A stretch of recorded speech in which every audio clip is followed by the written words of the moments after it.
अस्सलाम वालेकुम व्यूवर्स, मैं नाजिया खान एक और जांकियांस। आप सब कैसे हैं? उम्मीद करती हूँ आप सब ठीक होंगे और आप सबकी दुआ से अल्हम्दुलिल्लाह हम भी बिल्कुल ठीक है। तो स्वागत है आपका और जांकियांस की दुनिया में। दोस्तों, जैसा कि आप सब जानते हैं कि आज है 15 अगस्त यानी आज़ादी का दिन। आज़ादी दोस्तों हमें ऐसे नहीं मिली, सैकड़ों कुर्बानियाँ देकर हमें आज़ादी मिली है। लाख गिरकर उठने की हिम्मत आई है, लाख गिरकर उठने की हिम्मत आई है, वीरानों से गुजर कर जन्नत पाई है, वीरानों से गुजर कर जन्नत पाई है। यूं ही नहीं मिली आज़ादी हमें, सैकड़ों कुर्बानियाँ देकर यह दौलत पाई है, सैकड़ों कुर्बानियाँ देकर यह दौलत पाई है। दोस्तों, आज का दिन बहुत खास है हम सभी देशवासियों के लिए। तो कोरोना के इस दौर में डिजिटली तौर पर सब साथ मिलकर इससे सेलिब्रेट करते हैं कि दे सलामी इस तिरंगे को जिसमें तेरी शान है, दे सलामी इस तिरंगे को जिसमें तेरी शान है, सर हमेशा ऊंचा रखना इसका जब तक दिल में जान है, जब तक दिल में जान है। दोस्तों, आप और मैं उन रात से प्रहरियों और शहीदों का पुण्य स्मरण करते हुए सलाम करते हैं जो न केवल इस देश के खातिर अपना सब कुछ न्यौछावर कर गए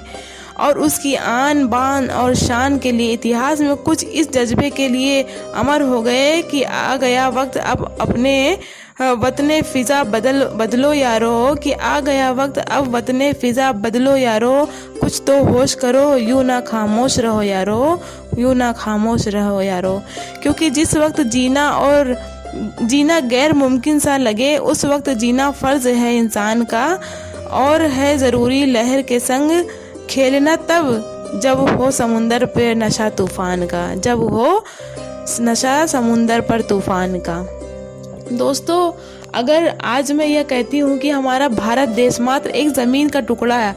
नहीं बल्कि जीता जागता राष्ट्र पुरुष है तो अतिशयोक्ति नहीं होगी, क्योंकि हिमालय इसका मस्तक है, गौरी शंकर इसकी शिखा, हिमालय इसका मस्तक है, गौरी शंकर इसकी शिखा, कश्मीर इसके अक्रीम है, पंजाब बंगाल इसके दो विशाल कंधे हैं, विंध्याचल इसकी कटी तो नर्मदा करधनी है, पूर्वी और पश्चिमी घाट इसकी जंघाएं हैं तो कन्याकुमारी इसके चरण हैं, सागर इसके पग पखारता है और इसके काले काले मेघ इसके सुंदर केस हैं, तो चांद और सूरज इसकी आरती उतारते हैं। अतः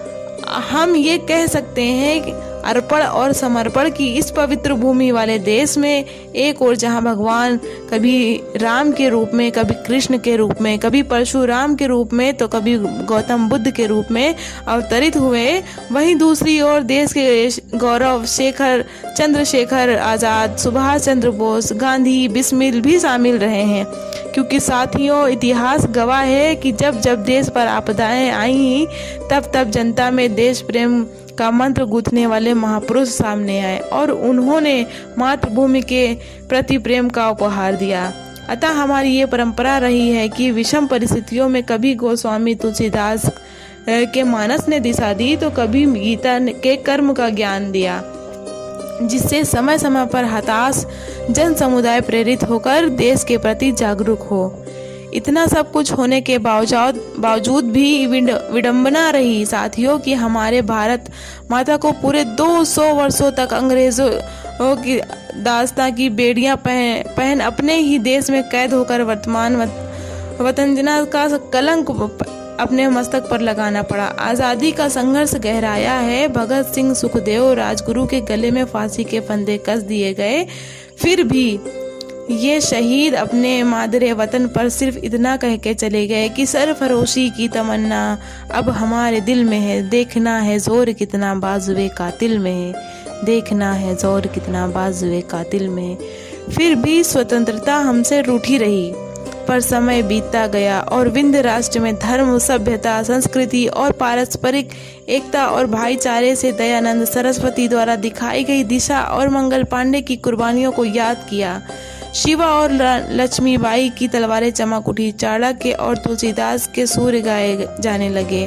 और आखिरकार अंग्रेजों के हौसले पस्त होने लगे। अंत में सीमा भारती के मस्तक से हमने इस कलंक को हमेशा हमेशा के लिए और मिटा दिया और हम आज़ाद हो गए और वो दिन था 15 अगस्त सन 1947। तो दोस्तों, ये लहराते परचम को हमें ऐसे ही बनाए रखना है और ये आज़ादी जब हमें हाथ आई तो हम इसके प्रति बहुत बेफिक्र नज़र आ रहे हैं,